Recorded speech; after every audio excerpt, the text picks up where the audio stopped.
Kita sekarang Pak Zulfikar dulu. Sudah 2 hari Bang ya.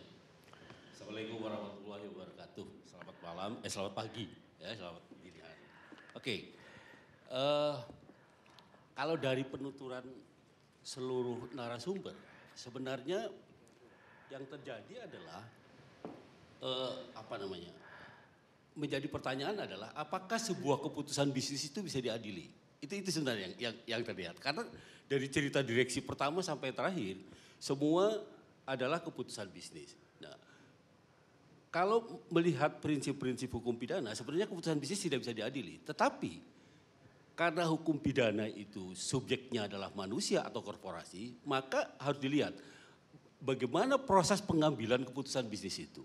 Karena itu umpamanya di dalam teori hukum perusahaan ada teori mengenai ultra vires, bahwa setiap keputusan perusahaan disinyalir ada juga melekat kepentingan-kepentingan pribadi direksi yang memutuskannya atau orang-orang yang memutuskannya.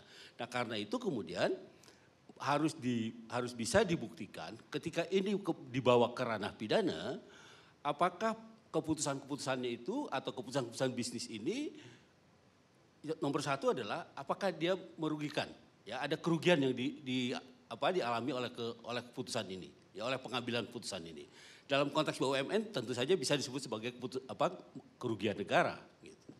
Nah, tetapi apakah keputusan ini sudah sesuai dengan prinsip-prinsip pengelolaan perusahaan yang benar, ya prinsip-prinsip pengelolaan perusahaan yang sudah, bahkan kalau BUMN itu sudah punya GCG, Good Corporate Governance gitu, ya. Nah, tapi kalau dia melawan itu, umpamanya di dalam satu pengambilan keputusan ada, kalau saya bilang tadi ultra vires, maka ketika dijalankan dia akan melawan aturan mengenai tender, atau umpamanya di dalamnya ada KKN, kemudian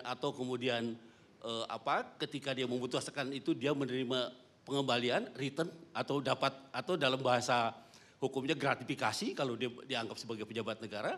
Nah, maka keputusan yang seperti itu ya bisa masuk ke ranah pidana. Nah, kalau kerugiannya kerugian negara tentu saja maka apakah itu kita masuk dari unsur perbuatan melawan hukum atau penyalahgunaan kekuasaan, ya maka fakta-fakta itulah yang nanti akan dimasukkan ke dalam itu, ke dalam unsur-unsur apakah perbuatan melawan hukum atau penyalahgunaan jabatan. Nah, dari pemaparan semuanya termasuk yang terakhir direktur yang pertama itu kelihatannya seperti itu, Bang. Artinya kelihatannya itu dianggap semua keputusan bisnis. Nah, tinggal sekarang kejelian kejaksaan ya melihat ya penyidik yang melihat apakah di dalam keputusan itu ada penyimpangan-penyimpangan yang tidak sesuai dengan prinsip-prinsip pengelolaan perusahaan yang baik atau hukum yang berlaku. Tapi catatan saya begini, kalaupun kemudian kejaksaan membawa ini ke ranah pidana, ya seharusnya dijaga jangan seperti kasus yang kemarin, first travel, ya ternyata begitu ujungnya asetnya cuma tinggal 2% gitu. Nah, itu yang ingin saya maksudkan adalah ketika kejaksaan harus melakukan upaya paksa umpamanya penyitaan dan sebagainya, sebaiknya tidak secara nyata, boleh secara yuridis dia disita, tetapi secara nyata jangan diambil gitu. Artinya biarlah direksi yang ada ini terus menjalankan aset-aset itu, sehingga perusahaan tetap jalan. Penuntutan secara pidana juga bisa jalan. Saya kira itu catatan. Saya kira penyitaan tidak terhadap aset Jiwasraya dalam hal ini. Karena Jiwasraya milik negara. Ya. Tapi kepada pelaku-pelaku yang terkena pidana tadi. Betul. Aset pribadi dalam hal ini. Ya, artinya kalau harus ada aset, ya aset negara memang tidak bisa disita. Ya.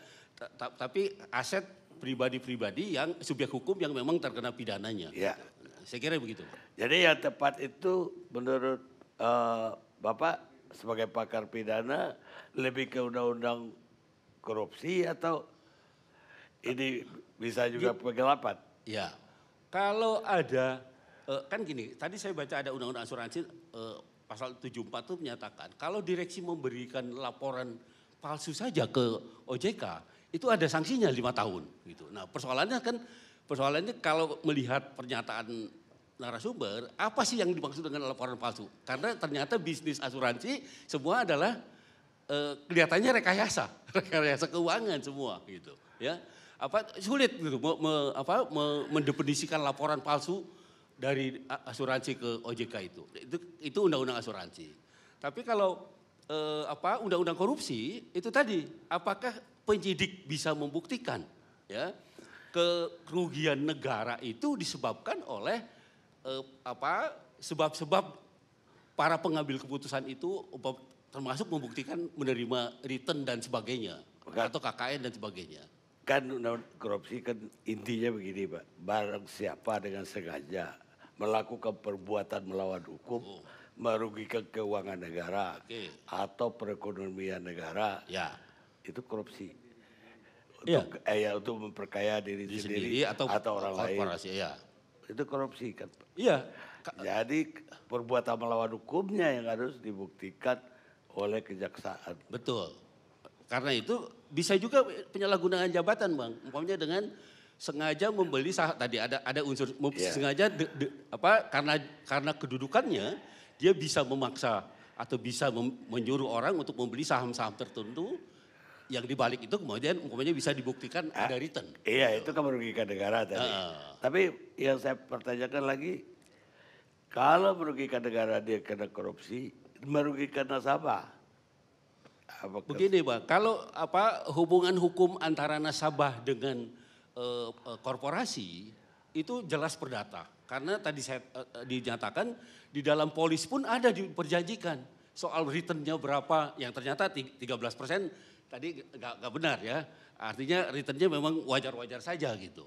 Nah kalau menurut saya itu agak sulit karena itu adalah pola hubungannya keperdataan. Tapi bisakah satu subjek hukum menipu nasabah atau masyarakat dianggap juga merugikan negara?